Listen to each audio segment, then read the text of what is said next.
सच्चिदानंद रूपाय विश्वोत्पत्त्यादि Hathaway तापत्र विनाशाय श्री कृष्णाय वयं नमः।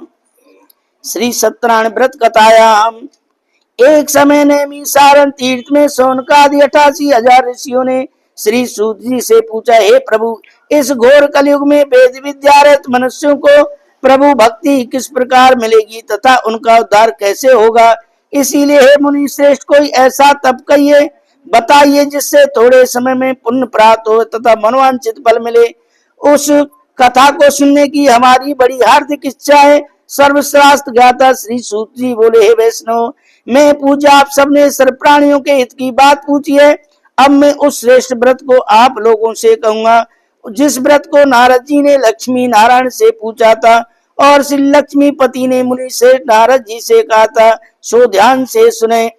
एक समय योगी राज नारद जी दूसरों की हित की इच्छा से अनेक लोकों में घूमते हुए मृतलोक में आ पहुंचे। यहाँ अनेक योनियों में जन्मे हुए प्राय सभी मनुष्यों को अपने कर्मों के द्वारा अनेक दुखों से पीड़ित देखकर सोचा कि किस यत्न के सब मनुष्य जो अनेक योनियों में पैदा हुए हैं अपने अपने कर्मों के द्वारा अनेक प्रकार के दुखों से पीड़ित हो रहे हैं। हे नाथ, मुझ पर दया रखते तो बतलाइए कि उन मनुष्यों के सब दुख थोड़े से प्रयत्न से कैसे दूर हो सकते हैं। श्री भगवान जी बोले कि हे नारद, मनुष्यों की भलाई के लिए तुमने बहुत अच्छी बात पूछी है। जिस काम के करने से मनुष्य मोह से छूट जाता है वह मैं कहता हूँ सुनो। बहुत पुण्य का देने वाला स्वर्ग तथा मृत लोक दोनों में दुर्लभ सत्यनारायण का व्रत है। आज मैं प्रेम वश होकर तुमसे कहता हूँ, श्री सत्यनारायण का यह व्रत अच्छी तरह विधि पूर्वक संपन्न करके मनुष्य तुरंत ही यहाँ सुख भोग कर मरने पर मोक्ष को प्राप्त होता है। श्री विष्णु भगवान के वचन सुनकर नारद मुनि बोले कि उस व्रत का क्या फल और क्या विधान है,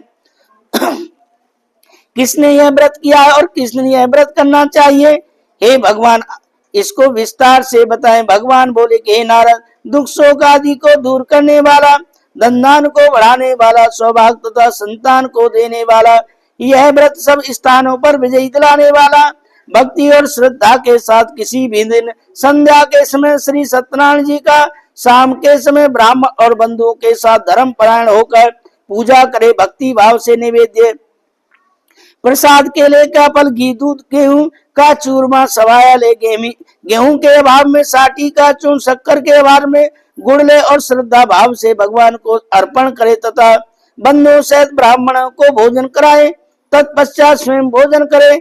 अंत में भजन आदि का आचरण कर श्री सत्यनारायण भगवान का स्मरण करता हुआ समय व्यतीत करे। इस तरह व्रत करने पर मनुष्य की सभी इच्छाएं निश्चय ही पूरी होती हैं। विशेषकर इस घोर कलयुग में इससे सरल उपाय कोई नहीं है। इति श्री रेवार खंडे श्री सत्यनारायण की कथा में प्रथम अध्याय। श्री हरे नमः।